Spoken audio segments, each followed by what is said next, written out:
This came out of nowhere. The National Weather Service in New England has issued a severe thunderstorm warning for southeastern Claremont County, southwestern Brown County, until 2:45 p.m.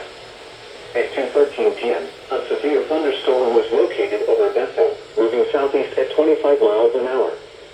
Hazard, 60 miles an hour wind gusts and quarter-size hail.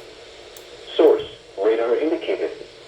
Impact, minor hail damage to vehicles is possible. Expect wind damage to trees and power lines. Locations impacted include Georgetown, Bethel, Felicity, Hammersville, Higginsport, Point Isabel, Shieldsburg, Saltaire, Bantam, New Hope, and Locust Ridge.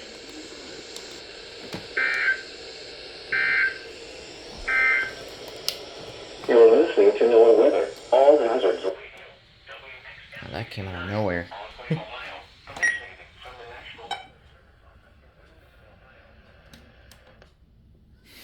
I did not expect that a single bit.